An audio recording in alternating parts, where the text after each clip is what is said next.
ವೀಕ್ಷಕರಿಗೂ ನಮಸ್ಕಾರ. ನಾನು ನಿಮ್ಮ ನೆಚ್ಚಿನ ಬಿಫೋರ್ ನ್ಯೂಸ್ ಸ್ಪರ್ಧೆಗಾರತಿಯಾದ ಭಾರತಿ. ವೀಕ್ಷಕರೇ, ವೀಕ್ಷಕರಿಗೂ ನನ್ನ ನಮಸ್ಕಾರಗಳು. ನಾನು ನಿಮ್ಮ ನೆಚ್ಚಿನ ಬಿಫೋರ್ ನ್ಯೂಸ್ ಸ್ಪರ್ಧೆಗಾರತಿಯಾದ ಭಾರತಿ, ನಿಮ್ಮ ಮನೆ ಮಗಳು. ವೀಕ್ಷಕರೇ, ನೂತನ ಸರ್ಕಾರ ರಚನೆಯ ನಂತರ ನೂತನ ಸರ್ಕಾರದ ರಚನೆಯ ನಂತರ ವಿಧಾನಸಭೆಯ ಮೊದಲ ಮುಂಗಾರು ಅಧಿವೇಶನ ಕೆಲವೇ ಕ್ಷಣಗಳಲ್ಲಿ ಪ್ರಾರಂಭವಾಗಲಿದೆ. ಈ ಅಧಿವೇಶನಗಳಲ್ಲಿ ಯಾವ ವಿಷಯಗಳು ಚರ್ಚೆಯಾಗಬಹುದು, ವಿರೋಧ ಪಕ್ಷದ ನಾಯಕರ ಪ್ರಶ್ನೆಗಳಿಗೆ ಆಡಳಿತದ ಸಚಿವರು ಹೇಗೆ ಉತ್ತರ ನೀಡುತ್ತಾರೆ ಎಂಬುದು ತುಂಬ ಕೌತುಕವಾಗಿದೆ. ಯಾವ ವಿಷಯಗಳು ಚರ್ಚೆಯಾಗಬಹುದು ಎಂಬುದನ್ನು ತಿಳಿಸಲು ನಮ್ಮ ಬಿಫೋರ್ ನ್ಯೂಸ್ ಪ್ರತಿನಿಧಿಯಾದ ಹರ್ಷಿತಾ ಅವರು ಸಂಪರ್ಕದಲ್ಲಿದ್ದಾರೆ. ಹಲೋ ಹರ್ಷಿತಾ, ನಿಮಗೆ ನನ್ನ ಧ್ವನಿ ಕೇಳಿಸ್ತಿದೆಯಾ? ಹೇಳಿ, ಕೇಳಿಸ್ತಿದೆ. ಇವತ್ತು ಯಾವ ವಿಷಯದ ಬಗ್ಗೆ ಚರ್ಚೆ ಆಗಬಹುದು ಎಂಬುದು ಮಾಹಿತಿ ಇದೆಯಾ? ಗ್ಯಾರಂಟಿ ಯೋಜನೆ ಏನಾದರೂ ಸದ್ದು ಮಾಡುತ್ತಾ? ಹೌದು ಭರ್ತಿ, ಈ ಗ್ಯಾರಂಟಿ ಯೋಜನೆಯಲ್ಲಿ ಬಹಳ ಸದ್ದು ಮಾಡುತ್ತಿದ್ದಾರೆ. ಈ ವಿರೋಧ ಪಕ್ಷದವರು ಆಡಳಿತವನ್ನು ಅಸ್ತ್ರವನ್ನಾಗಿ ಮಾಡಿಕೊಂಡಿದ್ದಾರೆ. ಗ್ಯಾರಂಟಿ ಯೋಜನೆಗಳನ್ನು ಬಿಟ್ಟು ಬೇರೆ ಯಾವ ವಿಷಯ ಚರ್ಚೆ ಆಗಬಹುದು ಹರ್ಷಿತಾ? ಬೆಳೆ ವಿಮೆ, ರೈತರ ಸಂಕಷ್ಟ ಮತ್ತು ಇನ್ನೂ ಕೆಲವು ವಿಷಯಗಳ ಬಗ್ಗೆ ಇನ್ನೂ ಸಾಕಷ್ಟು ವಿಷಯಗಳನ್ನು ಕುರಿತು ಮಾಡಬಹುದು, ಚರ್ಚೆ ಮಾಡಬಹುದು ಭಾರತೀಯವರೇ. ಹಾಗಾದರೆ ವೀಕ್ಷಕರೇ,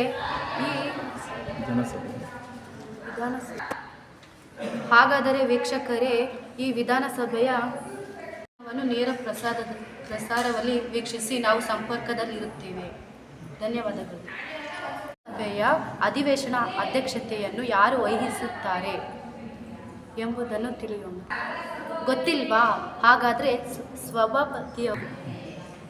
ಸಭಾಪತಿಯವರು ಹೊಂದಿರುತ್ತಾರೆ. ಅವರ ಕೆಲಸ ಕಾರ್ಯಗಳೇನು? ಅವ್ರನ್ನೇ ಕೇಳೋಣ ಬನ್ನಿ. ಸಭಾಪತಿಯವರೇ ನಮಸ್ಕಾರ. ನಿಮ್ಮ ಕಾರ್ಯಗಳೇನು? ವಿಧಾನಸಭೆಯ ಸದಸ್ಯರಲ್ಲಿ ಒಬ್ಬರನ್ನು ಸಭಾಧ್ಯಕ್ಷ, ಮತ್ತೊಬ್ಬರನ್ನು ಉಪಸಭಾಧ್ಯಕ್ಷರನ್ನಾಗಿ ಆಯ್ಕೆ ಮಾಡಲಾಗುವುದು. ವಿಧಾನಸಭೆಯ ಕಾರ್ಯಕಲಾಪಗಳನ್ನು ಸಭಾಧ್ಯಕ್ಷ ಅಧ್ಯಕ್ಷತೆಯಲ್ಲಿ ನಡೆಯುತ್ತದೆ.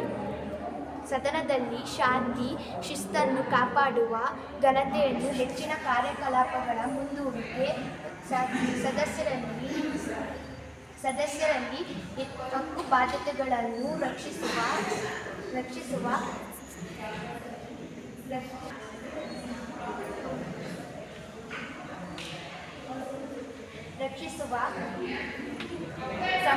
ಸದನದಲ್ಲಿ ಸಮಮತಗಳು ಬಂದಾಗ ನಿರ್ಣಾಯಕ ಮತ ಚಲಾಯಿಸುವ ಕಾರ್ಯಗಳನ್ನು ನಾವು ನಿರ್ವಹಿಸುತ್ತೇವೆ. ಹಾಗಾದರೆ ಈ ಅಧಿವೇಶನಗಳಲ್ಲಿ ಯಾವ್ಯಾವ ವಿಷಯ ಚರ್ಚೆ ಆಗಬಹುದು? ಗೊತ್ತಿಲ್ಲ, ಈಗ ನೋಡೋಣ ಬನ್ನಿ.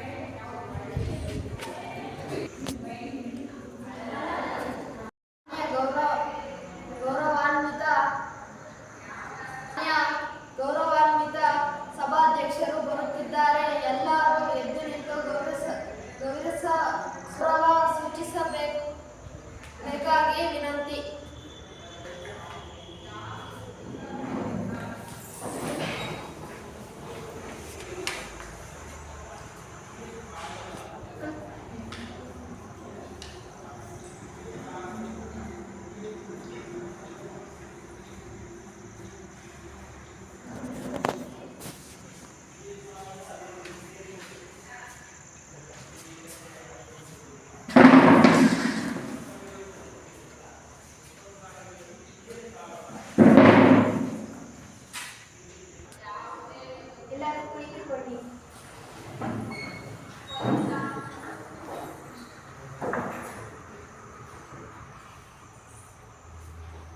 ಇಂದಿನ ವಿಧಾನಸಭೆಯ ಮುಂಗಾರು ಅಧಿವೇಶನಕ್ಕೆ ಆಗಮಿಸಿರುವ ನೂತನವಾಗಿ ಮುಖ್ಯಮಂತ್ರಿ, ಆಡಳಿತ ಪಕ್ಷಗಳು, ಅವರ ನಾಯಕರುಗಳು ಹಾಗೂ ವಿರೋಧ ಪಕ್ಷದ ನಾಯಕರುಗಳು ಮತ್ತು ಶಾಸಕರಿಗೆ ಸ್ವಾಗತ.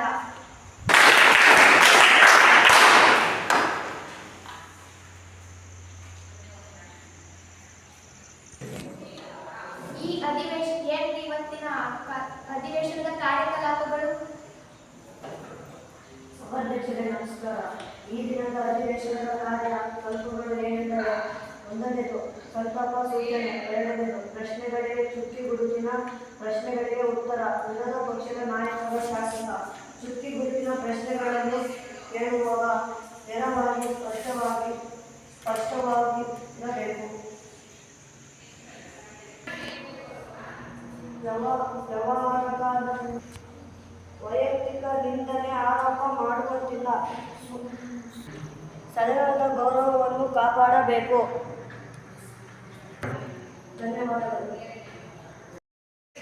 ಸಂತಾಪ ಸೂಚನೆ. ನಮ್ಮ ದೇಶದ ಗಡಿಯಲ್ಲಿ ವೀರ ಯೋಧರು ಮರಣ ಹೊಂದಿ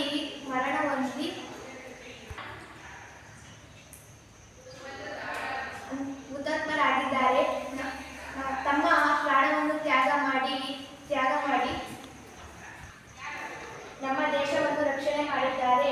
ಇಂತಹ ಹುತಾತ್ಮರಿಗೆ ನಾವು 1 ನಿಮಿಷ ಮೌನಾಚರಣೆ ಮಾಡೋಣ. ಅವರ ಆತ್ಮಕ್ಕೆ ಶಾಂತಿ ಕೋರೋಣ.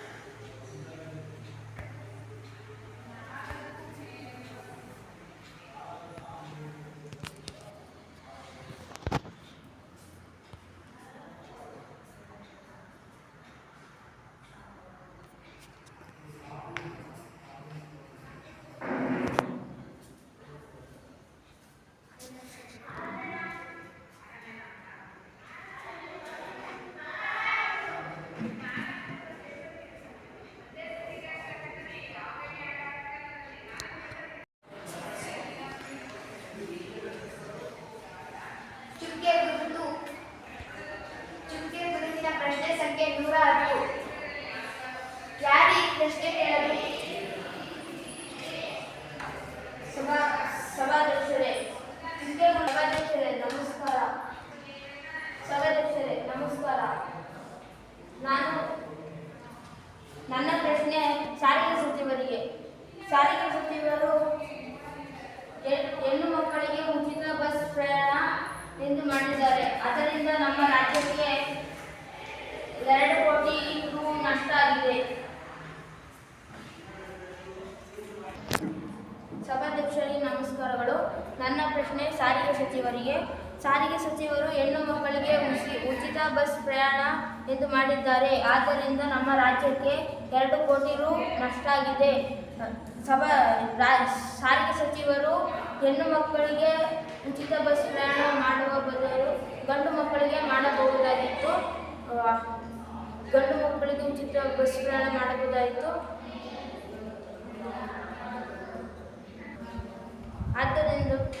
ಆದ್ದರಿಂದ ಬಸ್ ಫ್ರೀ ಮಾಡಬಾರದಾಗಿತ್ತು. ಯಾವುದಾದ ಅನುದಾನಕ್ಕೆ ಹಣವನ್ನು ಕೊಡಬಹುದಾಯಿತು. ರಾಜ್ಯದ ಅಭಿವೃದ್ಧಿಗೆ ಹಣ ಕೊಡಬಹುದಾಯಿತು. ಯಾಕೆ ಕೊಡಲಿಲ್ಲ ನೀವು? ಅದು ಬದಲು ರಾಜ್ಯದ ಅಭಿವೃದ್ಧಿಗಾಗಿ ಹಣ ಕೊಡಬಹುದಾಯಿತು. ನೀವು ಯಾಕೆ ಕೊಡಲಿಲ್ಲ?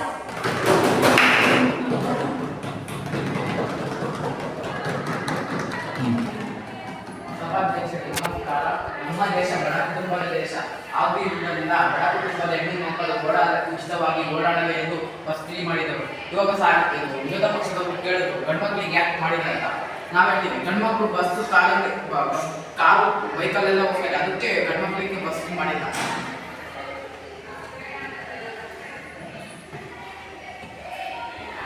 ಸಾರಿಗೆ ಸಚಿವರು ಉತ್ತರ ಕೊಟ್ಟರೆ ಮತ್ತೆ ನಿಮ್ಮದು ಪ್ರಶ್ನೆ ಇದೆಯಲ್ರಿ? ಹೌದು ಸಭಾಧ್ಯಕ್ಷರೇ. ನಮ್ಮ ರಾಜ್ಯದಲ್ಲಿ ಸುಮಾರು 29,483 ಹಳ್ಳಿಗಳಿವೆ. ಇವುಗಳಲ್ಲಿ ಅನೇಕ ಹಳ್ಳಿಗಳಿಗೆ ಬಸ್ ಸೌಕರ್ಯ ಇಲ್ಲ. ನೀವು ಏನು ಕ್ರಮವನ್ನು ಕೈಗೊಂಡಿದ್ದೀರಿ? ಮುಖ್ಯಮಂತ್ರಿಯವರಲ್ಲಿ ಚರ್ಚಿಸಿ ಮುಂದಿನ ದಿನಗಳಲ್ಲಿ 29,483 ಹಳ್ಳಿಗಳಿಗೆ ಬಸ್ ಪ್ರಯಾಣ ತಪ್ಪುವಂತೆ ಮಾಡುತ್ತೇನೆ.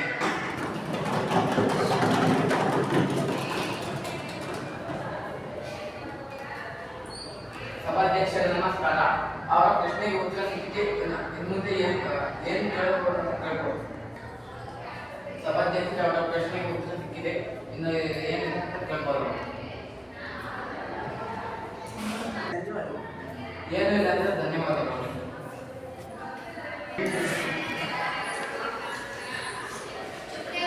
ಪ್ರಶ್ನೆ ಸಂಖ್ಯೆ 9.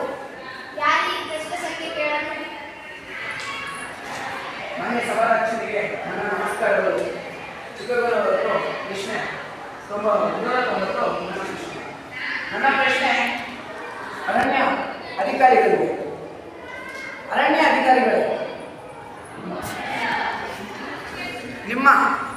ನೀವು ಮಾಡ್ತಿರೋ ಕೆಲಸ ಇದೆ. ಅಲ್ಲಿ ಒಂದು ಕಾಡಲ್ಲಿ ದಿನೇ ರಾತ್ರಿ ಹಗಲು ರಾತ್ರಿ 2 ಟೈಮ್, ಬೆಳಗ್ಗೆ ರಾತ್ರಿ 2 ಟೈಮ್ ಸಹ ಶ್ರೀಗಂಧ ಮತ್ತು ಇತರೆ ಮರಗಳನ್ನ ಕಡಿದು ಸಾಗಿಸ್ತಿದ್ದಾರೆ. ಅದಕ್ಕೇನಾದರೂ ನಿಮಗೆ ಸುಳಿವು ಸಿಕ್ಕಿ ಯಾರಾದರೂ ಅರೆಸ್ಟ್ ಮಾಡಿದ್ರ, ಶಿಕ್ಷೆ ನಡೆಸಿದ್ರ? ಹೇಳಿ.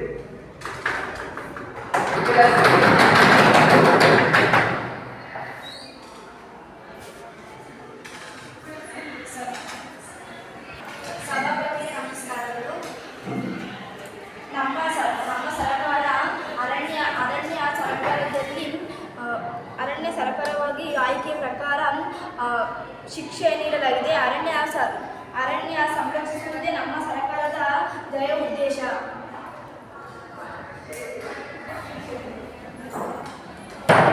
ಮತ್ತೊಂದು ಪ್ರಶ್ನೆ ಸಭಾಧ್ಯಕ್ಷರೇ, ಕಾಡಿನಲ್ಲಿ ಪ್ರಾಣಿ ಪಕ್ಷಿಗಳನ್ನು ಬೇಟೆಯಾಡ್ತಿದ್ದಾರೆ, ಇವರಿಗೆ ಈ ಶಿಕ್ಷೆ ಏನ್ ಕೊಟ್ಟಿದ್ರು?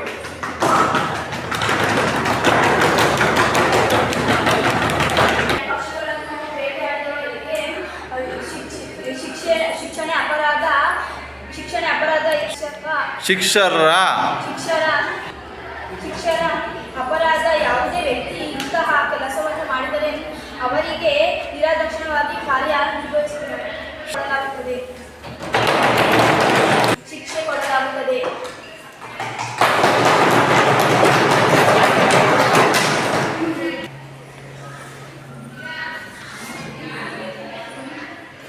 ಚುಕ್ಕಿ ಗುರುತು ಪ್ರಶ್ನೆ 105. ಯಾರು ಈ ಪ್ರಶ್ನೆ ಕೇಳಲು?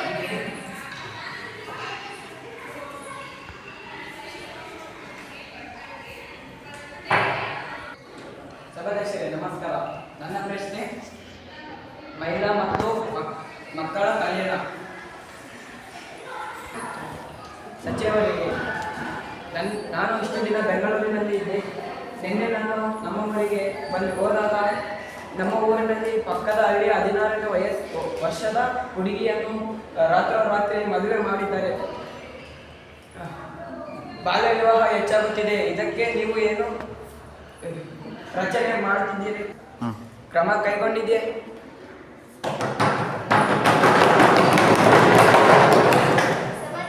ನಮಸ್ಕಾರ. ನಾವು ಬಾಲ್ಯ ವಿವಾಹವಾಗಿರುವ ಮಕ್ಕಳಿಗೆ ಜೈಲು ಶಿಕ್ಷೆಗೆ ಒಳಗೊಂಡಿರುತ್ತೇವೆ. 18 ವರ್ಷದ ಒಳಗಿನ ಹುಡುಗಿ 21 ವರ್ಷದ ಒಳಗಿನ ಹುಡುಗನಿಗೆ ಮದುವೆಯಾದಾಗ ಕಾನೂನು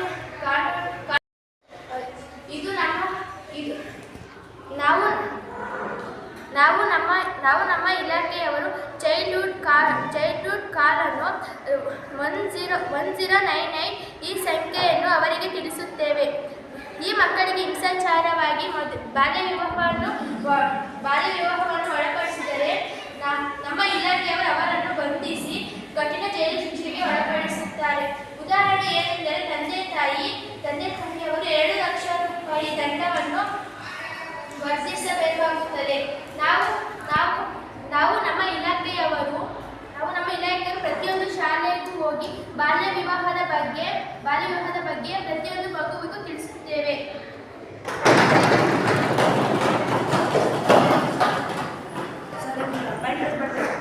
ಬಾಲ್ಯ ವಿವಾಹ ಕೈಗೊಂಡಿದ್ದೀರಾ? ಬಾಲ್ಯ ವಿವಾಹವನ್ನು ನಿಯಂತ್ರಿಸಲು ಕೈಗೊಂಡಿದ್ದೀರಾ?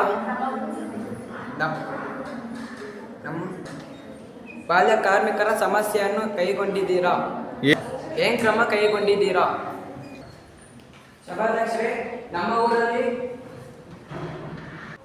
ಸಭಾಧ್ಯಕ್ಷರೇ, ನಮ್ಮೂರಲ್ಲಿ ನಡೆಯುವ ವ್ಯವಸ್ಥೆಗಳನ್ನು ಅವರ ಬದಲಿಗೆ ನಾನಿಟ್ಟಿದೆ. ಈ ಬಾಲ್ಯ ವಿವಾಹದ ಬಗ್ಗೆ ಕ್ರಮ ಕೈಗೊಂಡಿರುವ ಓಕೆ ಬಾಲ್ಯ ಕಾರ್ಮಿಕರಿಗೆ ನೀವು ತಗೊಂಡಿರೋ ಕ್ರಮ ಏನು ಹೇಳಿ. ಕ್ರಮ ಏನು ತಗೊಂಡಿದ್ದೀರ? ದಿನ ಬೆಳಗಾದ್ರೆ ಸ್ಕೂಲಿಗೆ ಹೋಗೋ ಮಕ್ಕಳೆಲ್ಲ ಕೆಲ್ಸಕ್ಕೆ ಹೋಗಿ ದುಡ್ಕೊಂಡು ಬರ್ತಿದ್ದಾರೆ. ಕ್ರಮ ಏನು ತಗೊಂಡಿದ್ದೀರ ಹೇಳಿ. ಬಾಲಕಾರ್ಮಿಕರ ಕೆಲಸಕ್ಕೆ ಹೋಗುವುದನ್ನು ನಾವು ಗಮನಿಸಿದ್ದೀವಿ. ಸರ್ಕಾರವು ಈಗ ಮಕ್ಕಳನ್ನು ಶಾಲೆಗೆ ಕಳಿಸಲು ಪ್ರಯತ್ನಿಸುತ್ತಿದೆ. ಮಕ್ಕಳನ್ನು ಶಾಲೆಗೆ ಕಳಿಸಲು ನಮ್ಮ ಸರ್ಕಾರವು ಅದಕ್ಕೆ ಕೆಲಸವನ್ನು ಮಾಡುತ್ತಿದೆ. ಎಲ್ಲ ಮಕ್ಕಳಿಗೆ ಶಿಕ್ಷಣವನ್ನು ಕೊಡಿಸುವುದು ಸರ್ಕಾರದ ಗುರಿ.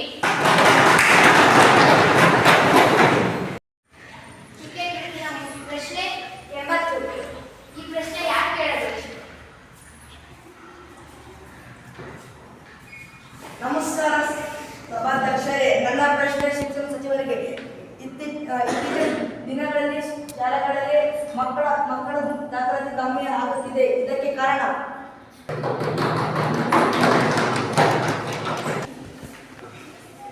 ನಮಸ್ಕಾರ ಸಭಾಧ್ಯಕ್ಷರೇ. ಹೌದು, ಇತ್ತೀಚಿನ ದಿನಗಳಲ್ಲಿ ಶಾಲೆಗೆ ಮಕ್ಕಳಲ್ಲಿ ದಾಖಲಾತಿ ಕಡಿಮೆ ಆಗುತ್ತಿದೆ ನಿಜ.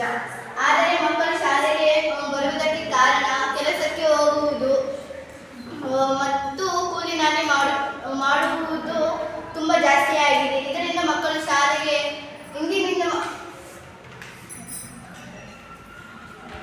ಈಗಿನ ಮಕ್ಕಳು ಶಾಲೆಗೆ ಬರುತ್ತಾರೆ. ಪೋಷಕರನ್ನು ಕೇಳಿ ನಾವು ಮಕ್ಕಳಿಗೆ ಶಾಲೆಗೆ ಹೋಗಬೇಕು ಎಂದು ಹೇಳುತ್ತೇವೆ. ಸರಿ,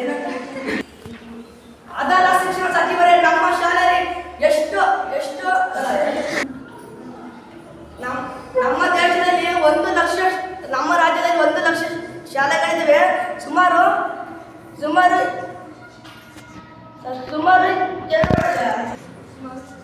ಶಿಕ್ಷಕರೇ ಇಲ್ಲ. ಶಿಕ್ಷಕರ ಕೊರತೆ ಇದೆ. ಆದರೂ ಶಿಕ್ಷಕರ ನೇಮಕಾತಿ ಏಕೆ ಆಗುತ್ತಿಲ್ಲ? ನೇಮಕಾತಿಯಲ್ಲಿ ಅಕ್ರಮ ಭ್ರಷ್ಟಾಚಾರ ನಡೀತದೆ. ಆದರೂ ನೀವು ಏಕೆ ಮೌನವಾಗಿದ್ದೀರಾ ಶಿಕ್ಷಣ ಸಚಿವರೇ?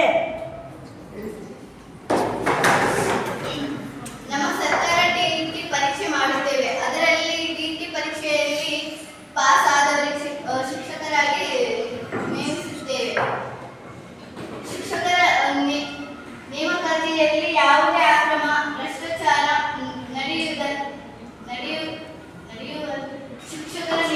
ಶಿಕ್ಷಕರ ನೇಮಕಾತಿಯಲ್ಲಿ ಅಕ್ರಮ ಭ್ರಷ್ಟಾಚಾರ ನಡೆಯುವುದರಂತೆ ನೋಡಿಕೊಳ್ಳುತ್ತೇವೆ.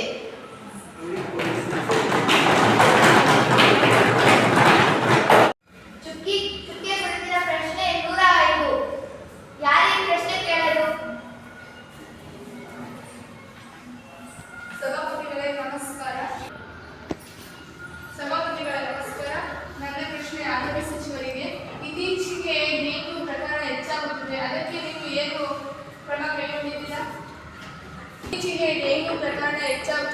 ನೀವು ಏನು ಕ್ರಮ ಕೈಗೊಂಡಿದ್ದೀರಾ?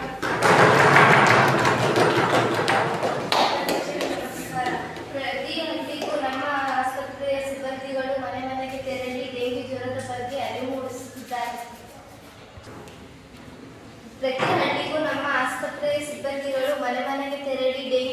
ಬಗ್ಗೆ ಅರಿವು ಮೂಡಿಸುತ್ತಿದ್ದಾರೆ. ಇದಕ್ಕೆ ಎಲ್ಲ ಚಿಕಿತ್ಸೆಯನ್ನು ನಮ್ಮ ಸರ್ಕಾರ ಕೊಡುತ್ತಿದೆ.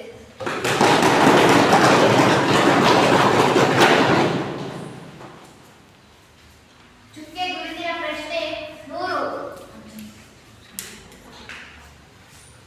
ಸಭಾಧ್ಯಕ್ಷರೇ ನಮಸ್ಕಾರ. ನನ್ನ ಪ್ರಶ್ನೆ ಕೃಷಿ ಸಚಿವರಿಗೆ. ಗುಣಮಟ್ಟದ ಬೀಜಗಳು ರಾಸಾಯನಿಕ ಗೊಬ್ಬರ ರೈತರಿಗೆ ಕೃಷಿ ಮೂಲಕ ಬಳಸಿ. ಗುಣಮಟ್ಟದ ಬೀಜಗಳು ರಾಸಾಯನಿಕ ಗೊಬ್ಬರಗಳು ರೈತರಿಗೆ ಕೃಷಿ ಕೇಂದ್ರ ಮೂಲಕ ಇದರಿಗೆ ಸ್ಪಷ್ಟೀಕರಣ ಕೊಡಿಸಿ. ಕೃಷಿ ಸಚಿವರೇ ಸ್ಪಷ್ಟೀಕರಣ ಕೊಡಿ. Very good. ಸಭಾಧ್ಯಕ್ಷರಿಗೆ ನಮಸ್ಕಾರ. ಹೌದು, ನಾವು ಬಿತ್ತನೆಗೆ ಬೀಜಗಳನ್ನು ಉಚಿತವಾಗಿ ಹೌದು ನಾವು ಬಿತ್ತನೆಗೆ ಬೀಜಗಳನ್ನು ಉಚಿತವಾಗಿ ರೈತರಿಗೆ ಕೃಷಿ ಕೇಂದ್ರದಿಂದ ಕೊಟ್ಟಿದ್ದೇವೆ. ನಾವು ಕೊಡುವಾಗ ನೀವು ಕಣ್ಣಿಸ್ಕೊತಿಲ್ಲ.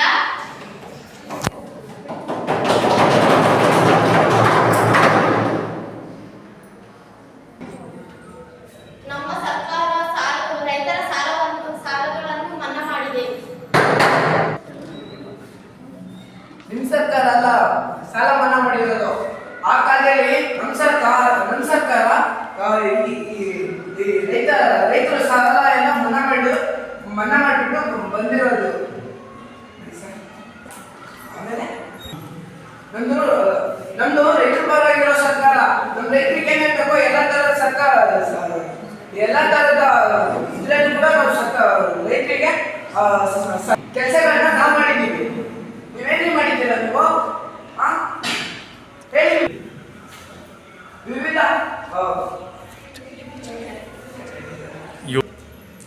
ವಿವಿಧ ಯೋಜನೆಗಳನ್ನ ನೀವು ತರ್ತಿದ್ದೀರ ಹೊರತು ಒಂದು ಚೂರು ಅಭಿವೃದ್ಧಿ ಮಾಡಿಲ್ಲ. ಏನು ಅಭಿವೃದ್ಧಿ ಮಾಡಿದ್ದೀರಾ ಹೇಳಿ.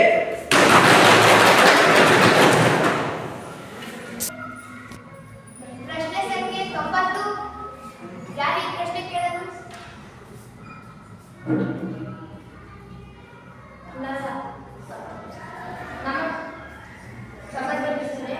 ನಮ್ಮ ಸಭಾಧ್ಯಕ್ಷರಿಗೆ ನಮಸ್ಕಾರ. ನನ್ನ ಪ್ರಶ್ನೆ ಕೃಷಿ ಸಚಿವರೇ, ರೈತರು ಬೆಳೆದ ಬೆಳೆಗೆ ಒಳ್ಳೆಯ ಬೆಲೆಯನ್ನು ನೀಡುತ್ತಿಲ್ಲ ಏಕೆ?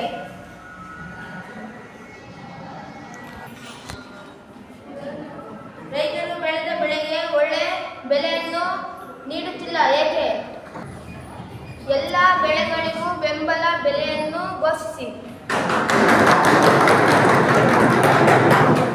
ಸಭಾಧ್ಯಕ್ಷರಿಗೆ ನಮಸ್ಕಾರ. ಈಗಾಗಲೇ ನಮ್ಮ ಸರ್ಕಾರ ಕೊಬ್ಬರಿಗೆ 10,000 ಬೆಂಬಲ ಬೆಲೆ ಘೋಷಿಸಿದೆ. ಹಾಗೆಯೇ ರಾಗಿ ಖರೀದಿಯನ್ನು ಮಾರುಕಟ್ಟೆಯಲ್ಲಿ ಸರ್ಕಾರವೇ ಖರೀದಿಸುತ್ತದೆ. ಯಾವುದೇ ರೈತರು ದಾಳದಲ್ಲಿ ಮೋಸಕ್ಕೆ ಬಯಲಾಗದೆ ನೇರವಾಗಿ ಅವರು ಬೆಳೆದ ಬೆಳೆಗಳನ್ನು ಮಾರುಕಟ್ಟೆಗೆ ತಂದು ಮಾರಲು ಅಗತ್ಯ ಕ್ರಮವನ್ನು ನಮ್ಮ ಸರ್ಕಾರ ಕೈಗೊಂಡಿದೆ. ನಮ್ಮ ಸರ್ಕಾರ ರೈತರ ಪರವಾದ ಸರ್ಕಾರ.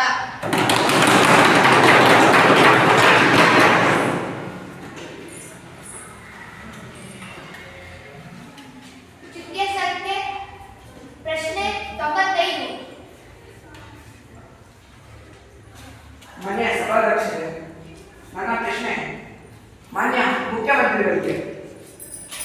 ಮುಖ್ಯಮಂತ್ರಿಗಳೇ, ನೀವು ಆಡಳಿತದಲ್ಲಿ ಬಿಟ್ಟು ಎಷ್ಟೋ ಮನೆಗಳು ಪ್ರಕೃತಿ ವಿಕೋಪಗಳಿಂದ ಎಷ್ಟೋ ಮನೆಗಳು ಬಿದ್ದಿರುತ್ತವೆ. ಇನ್ನ ಕೆಲವು ಮನೆಗಳಿಗೆ ನೀರು ನುಗ್ಗಿರುತ್ತೆ. ನೀರು ಕೊಟ್ಟ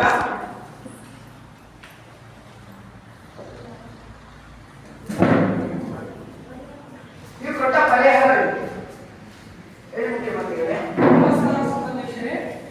ಮಳೆಯಿಂದ ಹಾನಿಯಾದ ಮನೆಗಳಿಗೆ ಮನೆ ಕಳೆದುಕೊಂಡವರಿಗೆ ತಲಾ 5 ಲಕ್ಷ ಹಣವನ್ನು ನೀಡಿದ್ದೇವೆ.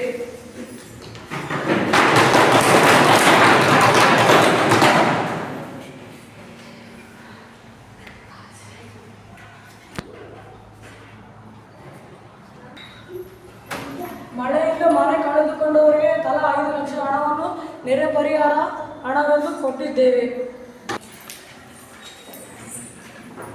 ಮತ್ತೊಂದು ಪ್ರಶ್ನೆ ಸಭಾಧ್ಯಕ್ಷರೇ, ಮಾನ್ಯ ಮುಖ್ಯಮಂತ್ರಿಗಳಿಗೆ, ಅವರಿಗೇನೋ 5 ಲಕ್ಷ ರೂಪಾಯಿ ಹಣವನ್ನು ನೀಡಿದ್ದೀರಾ.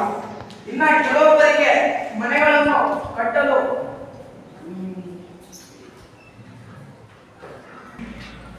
ಸಭಾಧ್ಯಕ್ಷರೇ, ಮತ್ತೊಂದು ಪ್ರಶ್ನೆ ಮಾನ್ಯ ಮುಖ್ಯಮಂತ್ರಿಗಳಿಗೆ. ಮುಖ್ಯಮಂತ್ರಿಗಳೇ, ನಿಮ್ಮ ಆಡಳಿತದಲ್ಲಿ ಈ ಸರ್ಕಾರ ಅನ್ನೋ ಈ ನಿಮ್ಮ ರಾಜ್ಯದಲ್ಲಿ, ಕರ್ನಾಟಕ ರಾಜ್ಯದಲ್ಲಿ ಎಷ್ಟು ಕೊಲೆ, ಸುಲಿಗೆ ಮತ್ತು ಹೆಣ್ಣು ಮಕ್ಕಳ ಅತ್ಯಾಚಾರ ನಡೀತಿದೆ ಅಂತ ನಿಮ್ಗೆ ಗೊತ್ತಾ?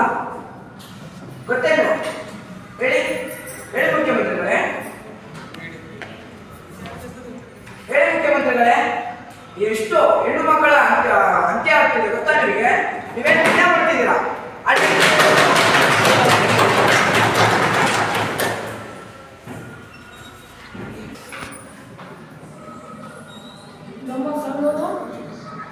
ನಮ್ಮ ಸರ್ಕಾರವು ತಪ್ಪು ಮಾಡಿದವರಿಗೆ ತಪ್ಪಿಗೆ ತಕ್ಕ ಶಿಕ್ಷೆಯನ್ನು ನೀಡಿದ್ದೇವೆ.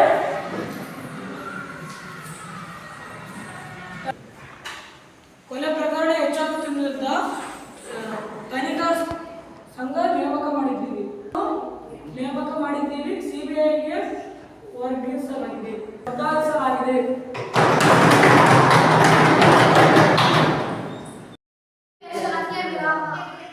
ಕೊನೆಯ ಪ್ರಶ್ನೆ 75. ಯಾರು ಈ ಪ್ರಶ್ನೆ ಕೇಳೋದು? ಮನೆ ಸಭಾಧ್ಯಕ್ಷರೇ, ನನ್ನ ಪ್ರಶ್ನೆ ಮತ್ತೊಮ್ಮೆ ಗೃಹ ಮಂತ್ರಿಗಳಿಗೆ. ಗೃಹ ಮಂತ್ರಿಗಳೇ, ಅನೇಕ ಹಳ್ಳಿಗಳಲ್ಲಿ ಬೀದಿ ದೀಪಗಳಿಲ್ಲ. ಇದಕ್ಕೆ ನೀವು ಕೊಟ್ಟ ಪರಿಹಾರವೇನು? ಮನೆ ಸಭಾಧ್ಯಕ್ಷರಿಗೆ, ಮುಖ್ಯಮಂತ್ರಿ ಮತ್ತು ಅವರ ತಂಡದವರಿಗೆ ನನ್ನ ಪ್ರಶ್ನೆ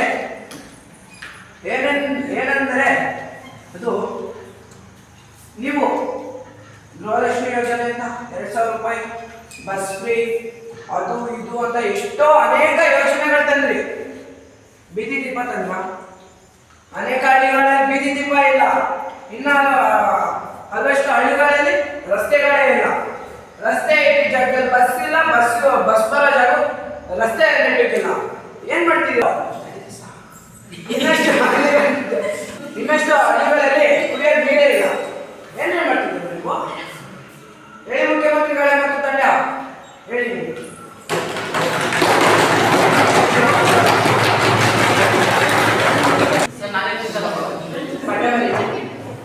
ನಿಮ್ ಸರ್ಕಾರ ಅಭಿವೃದ್ಧಿ ಮಾಡ್ತಿದ್ದಾರೆ, ಹಾಳು ಮಾಡ್ತಿದ್ದಾರೆ. ನಿಮ್ ಸರ್ಕಾರ ಏನು ಅಭಿವೃದ್ಧಿ ಮಾಡ್ತಿಲ್ಲ ಹೇಳಿ.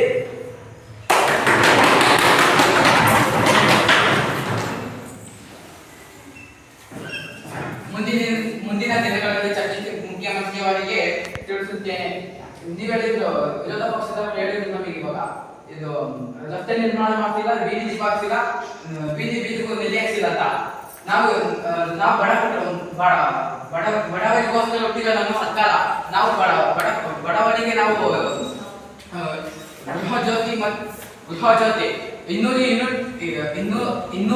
ಯೂನಿಟ್ ಕರೆಂಟ್ ವಿದ್ಯುತ್ ತರಿಸಿದ್ದೇವೆ. ನೀವೇನ್ ಮಾಡಿದ್ದೀವಿ? ಅನೇಕ ಗ್ಯಾರಂಟಿಗಳು ತಂದಿರೋದು ಬಡವರಿಗೋಸ್ಕರ, ರೈತರಿಗೋಸ್ಕರ. ನೀವೇನ್ ಮಾಡಿದ್ದೀರಾ ಹೇಳಿ ವಿರೋಧ ಪಕ್ಷದವರೇ. ನಮ್ಮ ಸರ್ಕಾರ ಇರೋದು ಬಡವರಿಗೋಸ್ಕರ.